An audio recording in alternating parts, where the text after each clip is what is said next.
Hello दोस्तों, नमस्कार आप सभी को।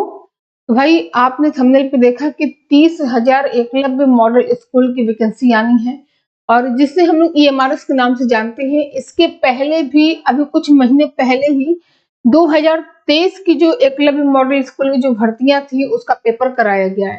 तो इसमें होता क्या है कि टीचिंग के साथ साथ नॉन टीचिंग के भी पद आपको देखने को मिलते हैं। नॉन टीचिंग में जो सबसे ज्यादा भरने वाला पद है वो आपका हॉस्टल वार्डन का है, रसोइया का है, चौकीदार का, इस तरह से करके आपके बहुत सारे पद टीचिंग के साथ साथ नॉन टीचिंग के भी आते हैं। तो टीचिंग की अगर हम लोग बात करें तो टीजीटी पीजीटी के पद आपको देखने को मिलेंगे। अभी यहाँ स्पष्ट नहीं है कि उसमें पीआरटी इंक्लूड होगा या नहीं होगा। तो ये जो वैकेंसी आनी है ये आपके 2024 का है और अच्छा आप सभी के पास मौका है। पेपर के स्टैंडर्ड में इसका ठीक ठाक होता है, ना बहुत ज्यादा हार्ड होता है ना बहुत ज्यादा इजी होता है। ठीक है, तो हम लोग ईएमआरएस के बारे में जानेंगे कि क्या सिलेबस होगा, आयु क्या है। और आपको बता दें कि ये सेंट्रल लेवल की भर्ती है ना, ये केंद्र सरकार की भर्ती है और ये परमानेंट भर्ती है। ठीक है, पहले आपको 2 साल तक आप संविदा पर रहेंगे, फिर आपका परमानेंट कर दिया जाएगा। और एक चीज समझिएगा, यहाँ पे हम जो सिलेबस की बात कर रहे हैं तो सिलेबस आपका जो है ये 2023 का सिलेबस है। सिलेबस में कोई चेंजेस होना नहीं है, तो सिलेबस आप समझ लीजिए। जल्द ही इसका फुल नोटिफिकेशन जारी होने वाला है, तो आपको पूरी डिटेल में जानकारी मिल जाएगी।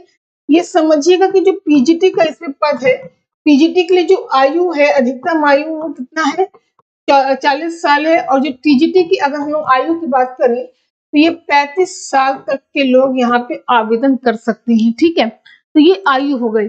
और योग्यता की बात करें तो यहाँ पर बीएड होना चाहिए प्लस आपका मास्टर डिग्री होना चाहिए। ठीक है, और यहाँ पर भी आपका बीएड के साथ साथ स्नातक होना चाहिए। तो ये आपकी योग्यता हो गई। बहुत ही शानदार पद है। तो चलिए इसको एक समझते हैं। हॉस्टल वार्डन में बीएड की जरूरत आपको नहीं है। देखिए, अगर हम सिलेबस की बात करें कि टीजीटी में आपको क्या क्या पढ़ना है, तो 2 पेपर होते हैं, एक पहला पेपर एक दूसरा पेपर। दूसरा पेपर आपको सब्जेक्ट होगा, पहला पेपर आपका कॉमन पेपर होगा जैसे कि जीए हो गया। इसमें जनरल नॉलेज करंट अफेयर्स आपका ये पेपर में पूछा जाएगा। साथ ही साथ रीजनिंग हो गई।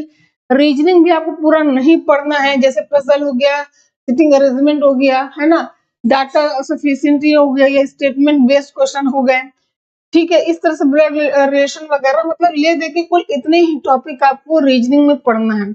तो ये जो हम आपको बता रहे हैं फर्स्ट पेपर के बारे में बता रहे हैं। इसके अलावा आईसीटी कंप्यूटर के बारे में आपको पढ़ना है, टीचिंग एप्टीट्यूड के बारे में पढ़ना है और साथ ही साथ पेडागोजी पढ़नी है आपको, एनईपी 2020 पढ़ना है। ठीक है, Khelo India, fit India and other similar programmes के बारे में आपको, ये केवल पीटी के लिए ओनली होगा, है ना। इसके अलावा जनरल हिंदी भी आपकी आनी है। हिंदी में संधि, समास, विलोम, पर्यायवाची, समान अशुद्धियां और वाक्यांशों के लिए एक शब्द, मुहावरे, ये सब आपके हिंदी का सिलेबस है। आगे देखिए, मतलब ये जो हम आपको बता रहे हैं, अगर आप टीजीटी का फॉर्म भरते हैं तो टीजीटी में 2 पेपर होगा, एक आपका सब्जेक्ट होगा, एक आपका कॉमन पेपर होगा। तो ये कॉमन पेपर के बारे में बता रहे हैं, यहाँ पे जनरल इंग्लिश भी आएगा। तो मतलब आपने फर्स्ट पेपर में क्या क्या देखा। फर्स्ट पेपर में आपको कंप्यूटर भी पढ़ना है, इंग्लिश भी पढ़ना है ना, रीजनिंग भी पढ़ना है, साथ ही साथ एनईपी पढ़नी है। ठीक है, पेडागोजी पढ़नी है, पेडागोजी पढ़नी है। तो इस तरह से करके ये आपका फर्स्ट पेपर हो गया। अब आगे समझिए, एक बार सभी लोग वीडियो को शेयर कर दीजिएगा। टोटल पदों की संख्या 30,000 है और ये सरकारी भर्ती है, ये केंद्र सरकार के द्वारा निकाली जाती है। जो भी आपके जनजाति वगैरह के स्कूल है ना, जनजाति वगैरह के स्कूल है, वहां पे शिक्षक बनने का सुनहरा मौका है। आपकी पोस्टिंग पूरे भारत में कहीं पर भी की जा सकती है। ऐसा नहीं कि आप जिस राज्य के हैं वहीं पे होगा, ऐसा बिल्कुल भी नहीं है। चलिए, और ये स्पेशली झारखंड की सरकार के द्वारा अनाउंसमेंट किया गया है ना। अब देखिए, ये टीचिंग इंग्लिश, ये टीजीटी जो अंग्रेजी है, ये उसका विषय दे रखा है कि क्या क्या आना है। हम पीडीएफ आपको टेलीग्राम पे प्रोवाइड कर देंगे, क्योंकि अगर हम पूरा सब्जेक्ट पढ़ेंगे तो बहुत टाइम लग जाएगा। हम आपको केवल एसएसटी का बता देते हैं ना। ये इंग्लिश का हो गया, इंग्लिश के साथ ये हिंदी का सिलेबस है। आप देख सकते हैं कि यहाँ पे आपका हिंदी ग्रामर के साथ साथ आपका गद्य पद्य सारी चीजें आनी है ना। इसके अलावा बहुत ज्यादा सिलेबस नहीं है, आप कह सकते हैं कि टीजीटी से मिलता जुलता आपका सिलेबस है। बने रहिएगा, आपको पूरी जानकारी देते हैं। ये आपका साइंस हो गया, ठीक है। साइंस के साथ साथ चलिए साइंस हो गए, इसके अलावा ये नेचुरल रिसोर्सेस हो गए, साइंस का ही पार्ट है। आगे देखिए ये सोशल साइंस। अब देखिए यहाँ पे आपको क्या पढ़ना है। अगर आप सोशल साइंस से अप्लाई करना चाहते हैं, है ना, सोशल साइंस से करना चाहते हैं, तो यहाँ पे आपको जो है हिस्ट्री में आपको देखिए ये सारी चीजें आपको हिस्ट्री में इतना पढ़ना है, ठीक है। इसके अलावा मतलब यहाँ पे आपको वर्ल्ड, यहाँ पे विश्व की हिस्ट्री भी आपको पढ़नी है और साथ ही साथ भारत की हिस्ट्री भी आपको पढ़नी है, ठीक है। फ्रांच क्रांति ये सब हो गया। इसके अलावा 1857 की क्रांति हो गया, है ना।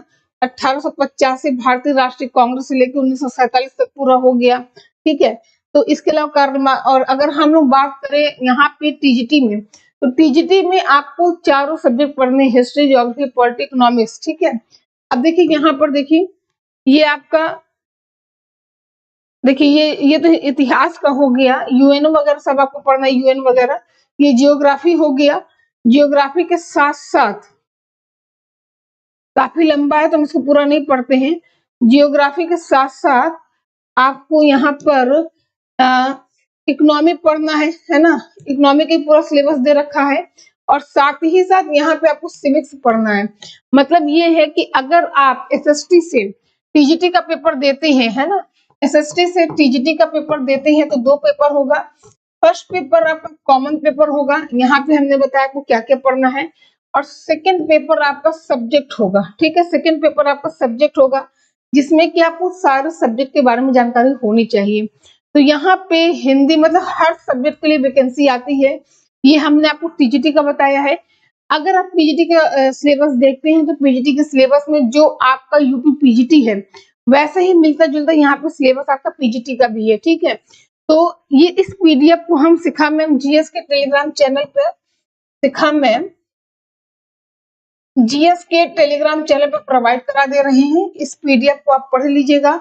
अगर आपका सब्जेक्ट मैथ्स है, साइंस है, इंग्लिश है, सोशल साइंस है, तो डिटेल में एक एक टॉपिक वाइज यहाँ पे सिलेबस को दिया गया है, आप बढ़िया से पढ़ लीजिए।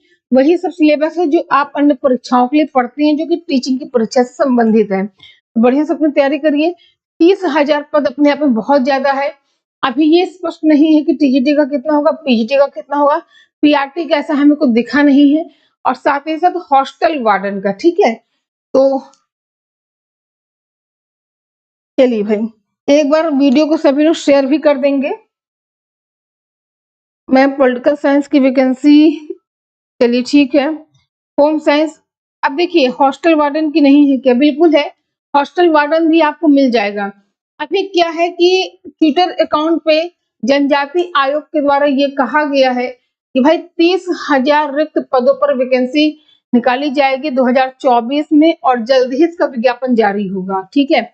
और आपको ये बता दें कि सिलेबस आपको यही रहना है। हॉस्टल वार्डन की रही बात, उसके सिलेबस को भी हम लोग देख लेते हैं। हॉस्टल वार्डन भी रहेगा 100%, ठीक।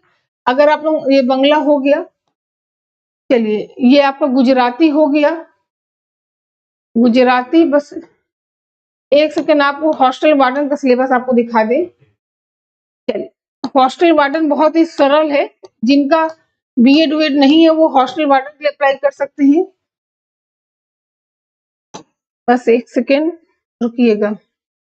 देखिए ये आपका हॉस्टल वार्डन है ना, सिलेबस फॉर हॉस्टल वार्डन। यहाँ पे आपको जीए पढ़ना है, ठीक है, रीजनिंग पढ़नी है और मैथ पढ़ना है, साथ ही साथ कंप्यूटर पढ़ना है, वही जो फर्स्ट पेपर वाला था।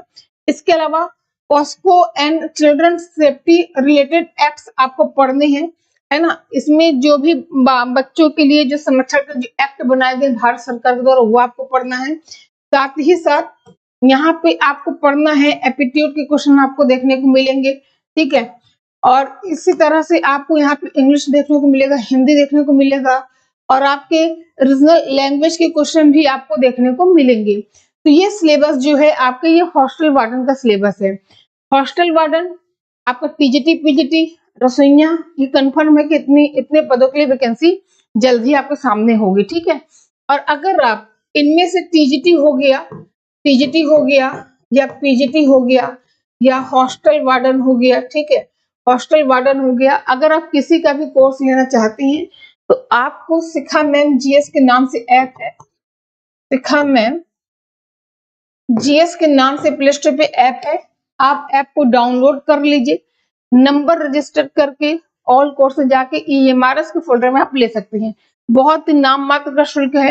हॉस्टल वार्डन वगैरह का जो शुल्क है वो मात्र 499 रुपीज है, ठीक है। तो आप बैच को ले सकते हैं। पिछले ईएमआरएस में भी बहुत सारे बच्चे यहाँ से क्लियर किए हुए हैं। तो चलिए, ये रही सिलेबस की वीडियो। जल्द ही आपका फुल नोटिफिकेशन जारी होगा तो आपको संपूर्ण जानकारी यहाँ से आपको दी जाएगी। अभी हमने केवल आपके सिलेबस में डिस्कस किया है, योग्यता और आयु पर डिस्कस किया हुआ है, ठीक है। तो चलिए फिर मिलते हैं हम लोग अपनी अगली अपडेट में। आज के लिए इतना ही। आप सभी को बहुत बहुत धन्यवाद।